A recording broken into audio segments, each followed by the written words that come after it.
And that's going to be a pretty big challenge. And I just want to share 2 data points from a survey we did of our members. These are chief academic officers at all different kinds of colleges and universities. And there's a lot of focus, obviously, in preparing students to succeed in those entry-level general education courses. And one thing that those of you in K-12 need to know is that general education is being reinvented.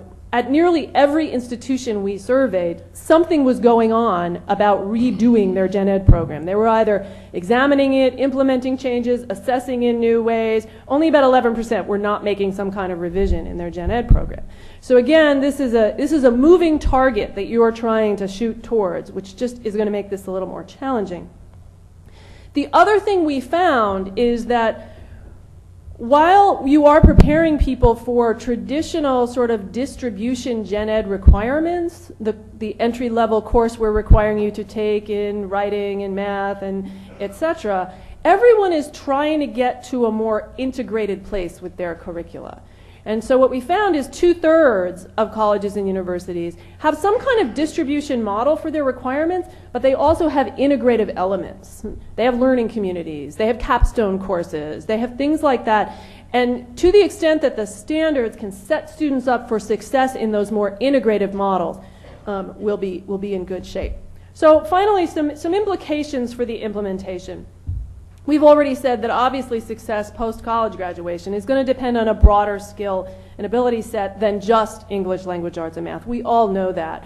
I think that we're really going to have to push hard to expand our sense of college readiness to those other areas, to the extent that we can move forward. Those science standards and those civic standards and all that other stuff is very important. Integration, inquiry, and innovative capacities. And to the extent that we can get students doing projects that have them develop these capacities, that will be essential. Again, I said we have to sort of align with a curricula that's in flux, and we have to keep looking to sort of around the corner at what's coming rather than what has been. And we can't assume that actually college is successfully preparing everybody for the workforce, and if we just get it right at the K-12 level and align, we're done. We're not. We have a collective conversation going on here about raising the bar at both levels. I think I want to stress one other thing that David said as well. The more that we can focus on the areas of the standards and the assessments thereof, on inquiry, research, analysis, reflection, and the integration, there's 2 things that will result from that. One, they will be better aligned with where higher education is going, not where it's been. But I also think there will be a lot more support for this effort in higher education, to the extent that especially those assessments get to that level of ability. Assessments have to be aligned not just with knowledge acquisition. David's been saying that for a long, long time. And again, we're not there yet. At least in higher education, we're not. The other thing that I want to try to encourage is for us to be collecting data not just on how people do on assessments, however good the assessments are, but literally on what students are required to do on their way to graduation. David mentioned this as well. It's not just what scores you get on tests, but literally how many papers you were assigned to do. Did you actually do a research paper? I mean, that's an important question, and a lot of us in higher education should be asking that question, as well as how did you do on your ACT? What was your number score? Does that mean you're college ready? We have to start saying and being much clearer that college readiness means you have done some of these things, and you have done them more than once. I'm going to skip over that one and go to this. Just a couple things that I see in the higher ed dialogue today that are either potential roadblocks, but also opportunities and bridges that we can build.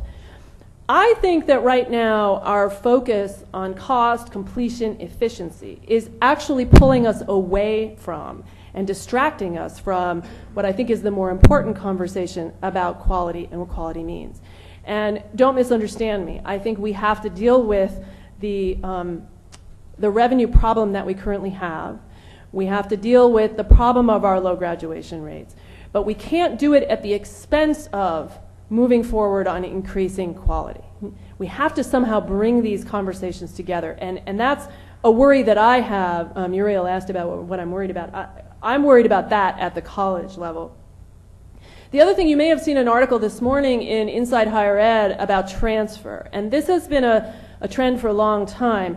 Again, we're not preparing students to be on a path where you go through a high school and then you get into a college and you just go straight on a straight line in that institution. We know that, but this is something we really have to get a handle on. An enormous percentage of students are making their way through college through multiple institutions along the way, and not even just the 2-year, 4-year, but going to a 4-year, taking some classes at a 2-year, taking one at an online school, and cobbling together their education. And the problem with that is that works against reaching those more integrative learning goals that we really want. We also know, as in K-12, lots of students are actually getting where they need to go. The roadmaps exist for getting them there. I've shared with you a set of what we've come to call high-impact educational practices. We actually know what works to get students to these outcomes. The problem is not all students are actually getting what works. And that's true probably at K-12 and higher education. So where are there opportunities? There is this emerging new focus on integrative, inquiry-based, civic-minded, and applied curricula. And I think that you have put in enormously valuable reference points in the standards that point to this kind of thing. What I will say is that what I heard last night as a situation in Kentucky where you really have had conversations in higher education where you bring the groups together, that is not what I hear at a lot of the states out there. Not all states have done that work of bringing together the college faculty and the high school faculty, exactly what David is talking about. I was at a meeting last week with about 850 people all working on this general education reform efforts all around the country.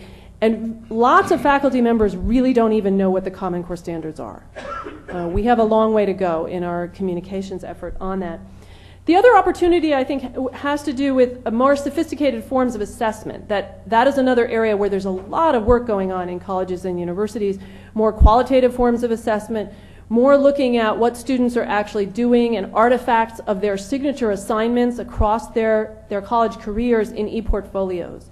And I think there's a real opportunity there to connect up with what's happening in K-12 education, especially in the junior and senior year. I know that the assessments are probably going to occur sort of around the 11th grade level, and that leaves open this real opportunity in the senior year to gather these more integrative kinds of assignments we might provide to students and have their work collected in some form, potentially in an e-portfolio, that colleges and universities could actually ask to look at. And that would be an incredibly valuable source of additional data, as David was talking about. Finally, I'm just going to mention the degree qualifications profile. If you don't know about this, this is in some ways an analogous effort supported by the Lumina Foundation to clarify what quality really looks like at different levels, AA level, BA level, and MA level. And ACNU is working on a project in 9 states, including Kentucky, to look at whether this is a useful tool to advance, sorry, my button here is not working. There we go. Especially in the context of student transfer. If we had a framework like this, could we demonstrate students' achievement even as they're making their way across our institutions in a variety of ways? So if you don't know much about the Lumina degree profile, there's lots of information online about it, and I encourage you to go there. Thank you all very much.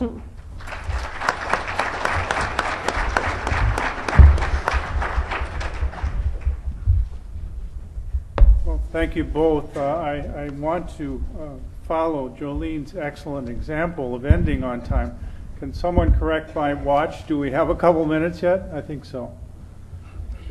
And I want to remind you that there will be a set of breakout sessions for more discussion of these topics around college and career readiness. I believe they follow at 11:20, just before lunch. So with that, how about some questions or discussion from you all out there. Again, I'm going to have to follow Jolene's excellent example, I think, and come up with one of my own. Question to both of you then.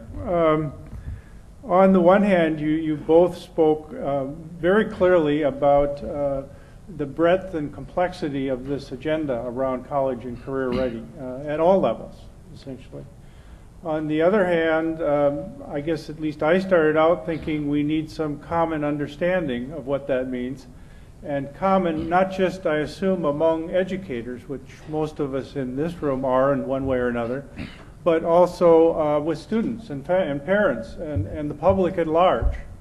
What sorts of organizational mechanisms do you think we have to accomplish that sort of communication, so that it's not just it's both among educators and reaching agreement and with other constituencies in the public? Well, I think you start at the campus level, and I think you start by moving it beyond administration, and you get the faculty involved. And I think that's true at K-12 and higher ed. That's the starting point. A lot of those people are the ones who communicate beyond campuses as well, with parents and others. I think higher ed, as it goes out and talks to high school, your admissions folk need to understand this not as an admissions function, but as a readiness function. And to get admissions people to understand that there's more to admission than just meeting a set of criteria, but there's the larger sense of what do you need to do to be ready to succeed. So I think getting some of that out there, I think the message from higher ed that that the Common Core is important. Some of this is just messaging, just broadly. It's not a specific policy. It's this broader messaging. At the University of Oregon, we've organized a partnership of all of the school districts and the education service districts and the community colleges in our area, and we're simply meeting on a monthly basis and working this through. And we're engaging faculty at the institutions. The solutions are going to be different in every context and environment. Some of the pieces will be the same, but everything we've found has to be adapted to the local context. So the communication methods will be different. I mean, if you're thinking about kind of newspaper articles and stuff, I don't know. I mean, I think a lot of this has to be at the human level. I would agree with all of that, and I would only add two things. One of the strategies that we've been trying to adopt is to, in addition to trying to get K-12 and higher education speaking in the same, or singing the same symphony, if you will, we've been trying to enlist the employer community, because we think that if they can be more articulate in exactly the same way that K-12 has been urging colleges and universities to be more articulate about what exactly we're looking for, employers too could be more articulate spokespeople for two things. One, the fact that we really do have to raise the bar. I think that there's still some nostalgia out there. You might have heard it in some of our politicians' voices most recently, about whether we really need everyone to go to college, right? And of course, what they generally mean is a particular kind of college, and they haven't heard the message of the various options we now have, the different kinds of pathways, what David was talking about in terms of technical programs as well as 2-year schools and 4-year schools, et cetera. But to that extent, I think that we have to speak together with employers to say that, one, we really do need to raise the bar at both the K-12 level and at the college level, and we're working together to try to get there, and there are communities in which that is happening. The other key place is advising, which I will say, I'll only speak from the higher ed point of view, we do not put enough resources into advising, we do not connect advising enough to the academic rigors and demands of both general education and people's majors. And that's incredibly important for students. We're not providing them with a roadmap that's clear enough. And to the extent that we can get advisors on the same page with admissions people, with faculty, about what the broad outcomes of college are.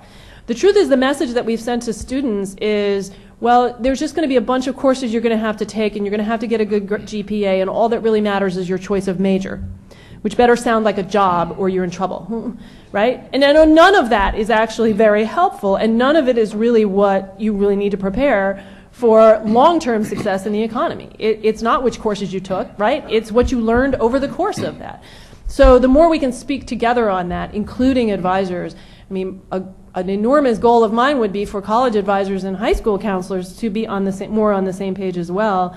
We have a couple of little resources we've created on that, but to be honest, AAC&U needs to do a whole lot more with getting everyone on the same page. Do I have time for a postscript on that, or 30 seconds?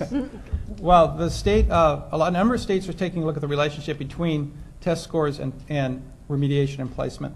And so that's another, it's a policy area, but it's also a campus-based activity where you can think about in very concrete terms, what is the relationship between these test scores and placement? As I cautioned, you want to go beyond just using those scores as the be-all and the end-all, the only measure.